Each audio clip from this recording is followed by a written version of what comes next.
Dear students, previous video lecture में हमने p block elements की ऑक्सीजन फैमिली, उससे पहले नाइट्रोजन फैमिली के इंपॉर्टेंट क्वेश्चन करे थे। आज हम हैलोजन फैमिली के इंपॉर्टेंट क्वेश्चंस करेंगे। तो इसमें सबसे पहले तो जो हैलोजन्स आपको पता है 17th ग्रुप एलिमेंट होता है जिसकी जनरल इलेक्ट्रॉनिक कन्फिग्रेशन रहती है NS2 NP5। ठीक है, तो इसमें एक्चुअल में क्या है, जो 7 वैलेंस इलेक्ट्रॉन इसमें रहेंगे। ठीक है, 7 there will be 7 valence electrons. ठीक है, फ्लोरीन को छोड़ के बाकी सारे एलिमेंट जो हैं +1 +3 +5 +7 जो है ऑक्सीडेशन स्टेट शो कर सकते हैं। ठीक है जी। एंड जिसमें बाकी जो कॉमन ऑक्सीडेशन स्टेट रहती है वो रहती है बच्चों -1। ठीक है, -1 इसलिए क्योंकि इसमें वैलेंस को कंप्लीट करने के लिए ओनली 1 इलेक्ट्रॉन इज रिक्वायर्ड, तो एक इलेक्ट्रॉन ऐड करके 1 नेगेटिव जो है ऑक्सीडेशन स्टेट हैलोजन फैमिली की बन जाती है। ठीक है, और इन ये पीरियोडिक टेबल में मोस्ट इलेक्ट्रोनेगेटिव एलिमेंट्स हैं क्योंकि इनकी इनमें सिर्फ एक ही इलेक्ट्रॉन चाहिए to complete its octet. And halogens we can say highly electronegative elements, and among all the most electronegative element is fluorine. ठीक है, in fact fluorine is the most electronegative element in the periodic table also. Okay, and they generally are colored in nature. ठीक है, तो ये question बहुत important है कि जो हैलोजन्स है they are coloured in nature. ठीक है, और हैलोजन एसिड हैलोजन्स ज़्यादातर हैलोजन हैलाइड्स बनाते हैं, यानी कि हैलोजन एसिड बनाते हैं जिनकी अब एसिड का नाम आ गया तो एसिडिक नेचर तो होगी बच्चों। ठीक है, तो उसमें जो एसिडिक कैरेक्टर है that depend upon the bond length between the halogen and hydrogen. तो इसमें HI जो है वो हाईली एसिडिक होगा। ठीक है, उसके बाद जो हैलोजन्स है देमसेल्फ इनको ये इंटर हैलोजन कंपाउंड भी बना सकते हैं और they can act as oxidizing agent also. Okay, so अगर आपको हैलोजन फैमिली के जो एलिमेंट है उनको याद रखना है तो बच्चों आप ये जो याद रख सकते हो इस तरीके से। Fourth class people born in Ambala cantt. ठीक है, तो यहाँ पे आपके सारे एलिमेंट जो हैं वो कवर हो जाएंगे। ओके, बॉर्न इन का मतलब यहाँ पे आयोडीन है। ओके, तो आइए बच्चों इसके अब क्वेश्चंस यहाँ पे डिस्कस करते हैं। जैसे कि आप लोगों ने हेलो नाइट्रोजन फैमिली में नाइट्रोजन का एक्सेप्शनल बिहेवियर पढ़ा था, ऑक्सीजन फैमिली में ऑक्सीजन का एक्सेप्शनल बिहेवियर पढ़ा था, यहाँ पे फ्लोरीन का एक्सेप्शनल बिहेवियर आएगा। रीजन क्या है इसका? छोटा साइज। सिमिलर रीजन आएंगे जो नाइट्रोजन ऑक्सीजन में आए थे। ठीक है, and high ionization enthalpy, high electronegativity and non availability of d orbitals. Okay जी, तो इसी वजह से फ्लोरीन जो है एक्सेप्शनली बिहेव करता है। ठीक है, among the halogen in this halogen group. तो इसमें जो नेक्स्ट क्वेश्चन आपका स्क्रीन के ऊपर है कि electron affinity of chlorine is more than fluorine. ये आपका क्वेश्चन +1 से आ रहा है। ठीक है, तो आपको इतना तो पता है कि फ्लोरीन, क्लोरीन, ब्रोमीन, आयोडीन इस ये ऑर्डर रहता है। तो जो जो फ्लोरीन है इसका साइज बहुत छोटा होता है। ठीक है, तो जो इलेक्ट्रॉन गेन इंथैल्पी है वो आपको पता है साइज बढ़ने से क्या करती है, डिक्रीज करती है डाउन दी ग्रुप। लेकिन जो फ्लोरीन है, फ्लोरीन की इसका मतलब फ्लोरीन की इलेक्ट्रॉन गेन इंथैल्पी यानी कि इलेक्ट्रॉन एफिनिटी भी जिसको बोल देते हैं वो ज़्यादा होनी चाहिए, लेकिन एक्सेप्शनली क्लोरीन की ज़्यादा होती है। उसका रीज़न क्या रहता है? क्योंकि जो फ्लोरीन है उसका कॉम्पैक्ट साइज होता है। क्या होता है? Compact size. तो कॉम्पैक्ट साइज में एक और इलेक्ट्रॉन आना, दैट मीन्स मोर क्राउडिंग। ठीक है, मोर क्राउडिंग, मोर रिपल्शंस, जिसकी वजह से जो क्लोरीन है उसमें इजीली इलेक्ट्रॉन ऐड हो सकता है due to the compatible size of chlorine atom. तो इसकी इलेक्ट्रॉन गेन एंथैल्पी हाई रहती है। बाकी ऑर्डर बच्चों वही रहेगा जो डाउन द ग्रुप डिक्रीज करेगा। ठीक है जी, नेक्स्ट क्वेश्चन है give two example to show the anomalous behaviour of fluorine. तो इसमें बच्चों सबसे पहला तो यही है कि फ्लोरीन जो है वो सिर्फ +-1 ऑक्सीडेशन स्टेट शो करता है, do not show any positive oxidation state. बाकी एलिमेंट्स जो है they can show the positive oxidation state, और इनकी ऑक्सीडेशन स्टेट जो है ऑड नंबर में आती है। ये भी याद रखना है क्योंकि वैलेंस के इलेक्ट्रॉन आपको पता है यहाँ पे ऑड ही रहेंगे, ठीक है। तो ऑड ऑड होने की वजह से एक इलेक्ट्रॉन अगर एक्साइट होके गया तो फिर वो ऑड में ही ऑक्सीडेशन नंबर जाएगा, ओके।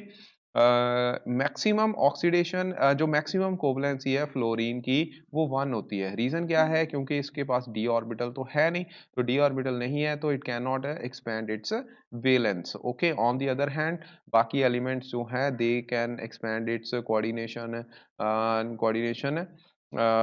बियॉन्ड बियॉन्ड आप बोल सकते हो, बियॉन्ड 1 भी बोल सकते हो, या फिर अप टू 7 आप बोल सकते हो, ठीक है, due to the availability of d orbitals, okay जी।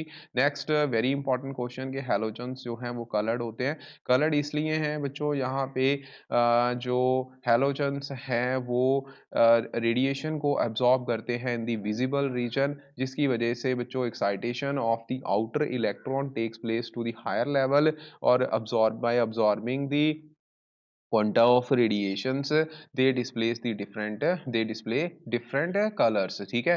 तो fluorine is the smallest and the force of attraction between nucleus and outer electrons is very large, तो जिसकी वजह से बच्चों it require the large excitation energy and absorb the violet color, ये high energy का violet colour को absorb करता है, जिसकी वजह से ये पेल येलो कलर दिखाई देता है, क्योंकि कलर जो होते हैं वो कॉम्प्लीमेंट्री दिखाई देते हैं। जो कलर अब्सॉर्ब हो रहा है वो नहीं दिखाई देगा, जो रिफ्लेक्ट करेगा वही दिखाई देगा, ठीक है।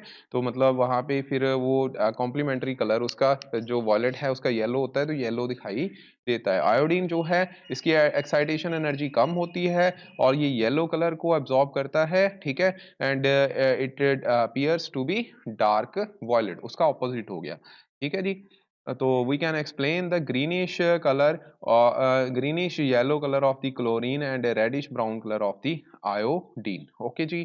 तो ये सिमिलरली मतलब आप एक्सप्लेन कर सकते हो क्लोरीन का और आयोडीन का, तो चलो अब हो ही गया यहाँ पे, ठीक है। ये थोड़ा सा इन्होंने यहाँ पे रेडिश ब्राउन आ गया, ठीक है। Iodine need very excited of the low energy it appear to be violet, ये बच्चों यहाँ पे आयोडीन, यहाँ पे ब्रोमीन आएगा, ठीक है। उसके बाद सॉरी, यहाँ पे आयोडीन ही रहेगा, और यहाँ पे रेडिश ब्राउन जो है ये बच्चों आएगा जो है ब्रोमीन, ठीक है जी। ब्रोमीन का कलर जो है रेडिश ब्राउन होता है, तो ब्रोमीन यहाँ पे आएगा, बाकी ऊपर ठीक है आयोडीन। तो next next is write the reactions of fluorine and chlorine in water. तो फ्लोरीन की रिएक्शन आपको पता है, यहाँ पे vigorously fluorine is very reactive due to the smaller size, और इसमें जो बॉन्ड डिसोसिएशन एंथैल्पी है वो कम रहती है, ठीक है। ये भी याद रखना, ये भी इंपॉर्टेंट क्वेश्चन है कि fluorine has low bond dissociation enthalpy, क्योंकि इसमें क्या है, इलेक्ट्रॉन इलेक्ट्रॉन रिपल्शंस जो हैं वो ज़्यादा होती हैं, ठीक है, जिसकी वजह से ये इजीली ब्रेक कर जाता है, और इसी वजह से ये रिएक्टिव भी काफ़ी होता है। Even even you can say ये विग्रसली या वायलेंटली रिएक्ट करता है वाटर के साथ भी, ठीक है। तो HF देगा, और क्लोरीन जो है वो स्लोली रिएक्ट करेगा, it will give you the oxygen, ठीक है। यहाँ पे आपको ऑक्सीजन एंड ओजोन मिल रहा है, ओके जी। Next, how can you prepare chlorine from HCl and HCl from chlorine, ठीक है। Write the reactions only here, oxidation of hydrogen chloride, अगर आप ऑक्सीडेशन बच्चों कर देते हो, ठीक है, तो यहाँ पे आपको क्या मिल जाएगा, क्लोरीन मिल जाएगा। और अगर आप डिफ्यूज्ड लाइट में हाइड्रोजन और क्लोरीन को रिएक्ट करते हो तो आपको HCl मिल जाएगा, ठीक है जी। Next is arrange the following in order of property indicated for the each set. तो fluorine chlorine bromine iodine in dimolecular state, increasing bond association enthalpy, तो मैंने अभी आपको बताया कि फ्लोरीन की जो है वो ज़्यादा होगी आयोडीन के कंपैरेटिव। आयोडीन की जो है ऑर्डर यहाँ पे यही रहेगा, क्लोरीन ब्रोमीन एंड उसके बाद फ्लोरीन, ठीक है। उसके बाद यहाँ पे आयोडीन है। ये ऑर्डर थोड़ा सा लग रहा है मुझे कुछ गड़बड़ है इसमें, इसमें आयोडीन ये ऑर्डर ऐसे रहेगा, ठीक है, क्योंकि आयोडीन फ्लोरीन की एक्सेप्शनली जो है वो ज़्यादा होती है, आयोडीन की तो ज़्यादा होनी है क्योंकि उसकी बॉन्ड लेंथ क्या होगी, सॉरी कम होनी है, सॉरी ये ऑर्डर वही रहेगा, ठीक है, same order will be there, one second, क्योंकि आपने इंक्रीजिंग ऑर्डर में लिखा है ना, तो वो फिर ऑपोजिट हो जाएगा। तो इसमें ऑब्वियस है जो सबसे ज़्यादा किसकी रहेगी, क्लोरीन की, उसके बाद ब्रोमीन की, फ्लोरीन की कम रहनी है, लेकिन आयोडीन की सबसे कम होगी क्योंकि इसमें बॉन्ड लेंथ जो है वो ज़्यादा बढ़ जाती है साइज बड़ा होने की वजह से। ठीक है, नेक्स्ट एसिडिक स्ट्रेंथ ऑफ, ये भी हमने कर लिया था कि HI जो है ज़्यादा एसिडिक स्ट्रेंथ इसकी रहेगी। ठीक है, आगे है इंक्रीजिंग द बेसिक स्ट्रेंथ, ये हमने किया हुआ है। Basic ammonia is more basic than all, ठीक है, ये हमें पता है। तो आगे है why halogens are strong oxidants, इसका रीजन रहता है बच्चों, हैलोजन्स जो हैं ऑक्सीडेंट बिहेवियर शो करते हैं, उसका रीजन क्या है, इनकी बॉन्ड डिसोसिएशन एंथैल्पी लो होती है, हाई इलेक्ट्रॉन एफिनिटी होती है and high heat of hydration होती है। ठीक है, तो फ्लोरीन जो है वो बच्चों आप बोल सकते हो ये मतलब स्ट्रॉन्गेस्ट ऑक्सीडाइजिंग एजेंट है यहाँ पे। ठीक है, स्ट्रॉन्गेस्ट का रीज़न क्या है, क्योंकि ये इजीली रिड्यूस कर जाता है और इसका इलेक्ट्रोड पोटेंशियल जो है वो मैक्सिमम होता है, तो इसलिए ये क्या है मतलब कि स्ट्रॉन्गेस्ट ऑक्सीडाइजिंग एजेंट होगा। ठीक है, ये भी याद रखना है आप लोगों ने। आगे है see ClF3 exist by FCl3 does not. तो बच्चों ये एक तरह के क्या हैं, इंटर हैलोजन कंपाउंड्स। ठीक है, इंटर हैलोजन कंपाउंड्स क्या है कि मैंने जैसे ही स्टार्टिंग में बताया था कि हैलोजन की प्रॉपर्टीज होती है कि वो क्या है, कौन कौन से एलिमेंट है, देखो फ्लोरीन, क्लोरीन, ब्रोमीन, आयोडीन। ठीक है, आपको पता है इस साइड आपको इलेक्ट्रोनेगेटिविटी ऊपर को इंक्रीज करती है, तो मोस्ट इलेक्ट्रोनेगेटिव एलिमेंट तो फ्लोरीन हुआ, तो फ्लोरीन के ऊपर तो नेगेटिव चार्ज आएगा ना। ठीक है, तो इसीलिए ClF3 एग्जिस्ट कर सकता है बट FCl3 जो है एग्जिस्ट नहीं करेगा। सेकेंडली फ्लोरीन के पास तो वैसे ही डी ऑर्बिटल नहीं है, तो अपना कोऑर्डिनेशन ही नहीं एक्सपैंड कर सकता, लेकिन इलेक्ट्रोनेगेटिविटी भी इसकी ज्यादा है, इसीलिए यहाँ पे ClF3 एग्जिस्ट करेगा because of the availability of D orbital in chlorine atom, जिसकी वजह से क्लोरीन अपना कोऑर्डिनेशन एक्सपैंड कर सकता है। ओके, नेक्स्ट बच्चों नेक्स्ट क्वेश्चन है कि ICl3, ठीक है, ICl3 जो है ICl3 जो है ज्यादा रिएक्टिव होगा देन आयोडीन, क्योंकि आयोडीन ये क्या है, मॉलिक्यूल है, हैलोजन मॉलिक्यूल, लेकिन जो ICl3 नहीं है, यहाँ पे ICl ही लिखिए आप। तो ये बच्चों इसमें क्या है, इंटर हैलोजन कंपाउंड है, ये एक इंटर हैलोजन कंपाउंड है, और inter halogen compound remember one thing, they are very reactive. ठीक है, रिएक्टिव रहते हैं क्योंकि इलेक्ट्रोनेगेटिविटी डिफरेंस होने की वजह से यहाँ पे ब्रेकेज जो है पोलर पोलैरिटी इंक्रीज करने की वजह से ये ब्रेकेज इजीली हो जाती है, तो रिएक्टिविटी जो है वो ज्यादा हो जाती है। लेकिन ये एक आप बोल सकते हो कि कोवलेंट मॉलिक्यूल है, ठीक है, जिसमें शेयरिंग होगी इलेक्ट्रॉन की, लेकिन हो तो यहाँ भी शेयरिंग है, लेकिन this is non polar, this is polar in nature. Okay, next which is the formula of noble gases isoelectronic, noble gases हमने करनी है अभी नेक्स्ट लेक्चर में। Halogen have the maximum negative electron gain enthalpy because smallest size, highest nuclear charge and outermost electron जो है 7 है and only one electron is required to complete its octet, therefore halogen have the maximum electron gain enthalpy. Even ये negative होगी क्योंकि stabilise हो जाएंगे electron gain करने के बाद। ओके, नेक्स्ट इज हेक्सा, ये हमने किया था, इलेक्ट्रिकल इंसुलेटर एग्जिस्ट करता है। ठीक है, तो दिस इज बिकॉज कि SF6 जो है उसमें 6 फ्लोरीन एटम्स हैं, protect the sulphur from the attack by the reagents, so that even thermodynamically favor the reaction do not occur। ठीक है, इसीलिए ये क्या क्या है, एक इलेक्ट्रिकल इंसुलेटर की तरह बिहेव करता है। ठीक है, आगे ये एसिडिक स्ट्रेंथ है हमने कर लिया है। ठीक है, OF2 is isoelectronic with ClO1 negative. ठीक है, क्योंकि दोनों में क्या है, यहाँ पे 26 इलेक्ट्रॉन होंगे। ठीक है, कोई न्यूट्रल मॉलिक्यूल आपने बताना है, क्योंकि आइसो इलेक्ट्रॉनिक, आइसो का मतलब सेम होता है, इलेक्ट्रॉन का मतलब सेम इलेक्ट्रॉन्स। ओके, आगे ये भी हमने किया था question, SF6 is known but H6 does not. Reason, fluorine का साइज छोटा है, इलेक्ट्रॉन एक्टिविटी ज्यादा है, एक्साइटेशन जो है leading to the hybridization of S to the sp3d2। Okay, acidic strength हमने कर ही ली है। तो next electron affinity of chlorine is more than that of fluorine, again due to the availability of d orbital, fluorine has the smallest size and due to the compact size of 2p subshell there are more electron repulsions, hence इसकी electron gain enthalpy जो है कम होगी, chlorine की ज्यादा होगी, क्योंकि electron gain enthalpy actual में होती है एनर्जी रिलीज्ड, ये बात याद रखना है। ठीक है, एनर्जी रिलीज, जितनी ज्यादा एनर्जी रिलीज होगी उतना ज्यादा वो स्टेबल होगा। ठीक है, तो वो फिर क्लोरीन के केस में ज़्यादा होगी, फ्लोरीन के केस में कम होगी, क्योंकि फ्लोरीन इलेक्ट्रॉन ऐड मान लो कर लिया, लेकिन रिपल्शंस तो है ना वहाँ पे, तो रिपल्शंस की वजह से that get stabilized no doubt, but फिर भी वहाँ पे रिपल्शंस है, तो इसलिए इलेक्ट्रॉन गेन एंथैल्पी कम नेगेटिव होती है, ठीक है। आगे give two example of interhalogen compounds. तो fluorine and oxygen have small size and high electron affinities and high electron negativities. ठीक है, it is used as oxidizing agent, bleaching agent. ठीक है जी, तो ये सारे इसके प्रॉपर्टीज हैं, ये आप लोगों ने इंटर हेलोजन कंपाउंड्स की कर लेनी है। Okay, next explain the acidic behaviour again. ठीक है, स्ट्रक्चर आपने बतानी है, तो स्ट्रक्चर को करने का ज़्यादा कोई डिफिकल्ट काम होता नहीं है। आपके 8 इलेक्ट्रॉन यहाँ पे आयोडीन के केस में रहेंगे। ठीक है, तो इसमें 4 फ्लोरीन आपने लगा देने। 8 क्यों रहे हैं? क्योंकि 7 + 1, ये 1 नेगेटिव है ना, तो ये एक इलेक्ट्रॉन इंक्रीज कर देगा।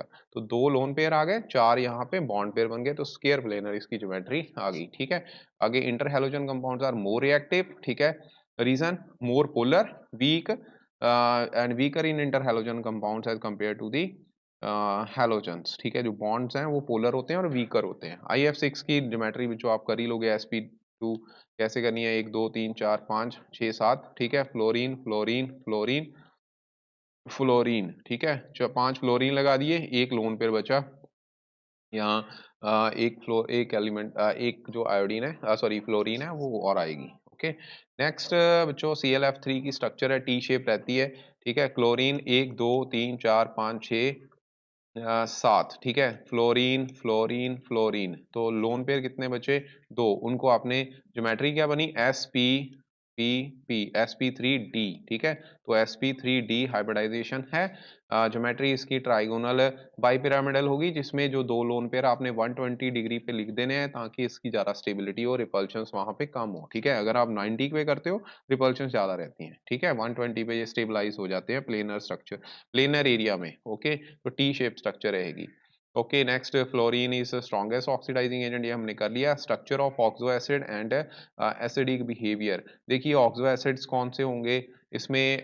हैलोजन के HClO, HClO2, HClO3। ठीक है, HClO4। इसमें सबसे ज्यादा एसिडिक स्ट्रेंथ बच्चों रहती है लास्ट वाले की, क्योंकि ये H पॉजिटिव रिलीज करेगा। यहाँ पे ClO4 नेगेटिव बनेंगे, जो कि रेजोनेंस स्टेबलाइज्ड होगा। ठीक है, तो रेजोनेंस स्टेबलाइज होगा H पॉजिटिव देने के बाद, जो चीज रेजोनेंस स्टेबलाइज होगी बच्चों, ठीक है, तो वो फिर दोबारा थोड़ी H पॉजिटिव को गेन करेगा। तो इसका मतलब जो ये वाला है, ये स्टेबलाइज्ड हो गया। ठीक है, तो स्टेबलाइज हो गया है, तो इसका मतलब जो H पॉजिटिव अब गेन नहीं कर सकता, तो ये वीकर बेस बन गया एक। ठीक है, तो वीकर बेस का कॉन्जुगेट एसिड जो है वो स्ट्रॉन्ग होता है, तो यहाँ पे ये स्ट्रॉन्ग एसिड होगा। ओके, इसके कंपैरेटिवली जो HClO3 है, यहाँ पे बच्चों जो क्लोरीन है, सॉरी जो ClO3 नेगेटिव है, इसकी रेजोनेंस स्टेबलाइज्ड स्ट्रक्चर होंगी, लेकिन वो इतनी ज़्यादा वहाँ पे आप मान लो कि बच्चों मतलब कि ज़्यादा स्टेबलाइज नहीं होगी, क्योंकि there will be lesser dispersal of charge as compare to the CCl, जो ClO4 नेगेटिव वाला केस है। ठीक है, ओके, तो ये बच्चों आपकी मतलब कि लास्ट क्वेश्चन है। ठीक है, स्ट्रक्चर्स आप लोगों ने बना लेनी है इसकी ऑक्सो एसिड की, जैसे कि क्लोरीन जो है इसके साथ लगा हुआ है, तो ये ऐसे लगता है। ठीक है, क्लोरीन OH, H यहाँ से रिलीज करेगा, ऑक्सीजन के साथ हाइड्रोजन को लगाना होता है। ठीक है, सिमिलरली बाकी की रिएक्शन जो रिप्रेजेंटेशन वो होंगी। ठीक है, तो ये आप लोगों ने बुक में से कर लेना है, मैंने क्वेश्चन यहाँ पे लिख दिया है। Thank you very much. ये थे बच्चों सारे क्वेश्चंस पी ब्लॉक की हैलोजन फैमिली के। कल हम करेंगे नोबल गैसेस के इंपॉर्टेंट क्वेश्चंस, तो लास्ट आपका लेक्चर रहेगा पी ब्लॉक का, उसके बाद फिर हम नेक्स्ट टॉपिक की तरफ, नेक्स्ट चैप्टर की तरफ मूव करेंगे। Thank you very much.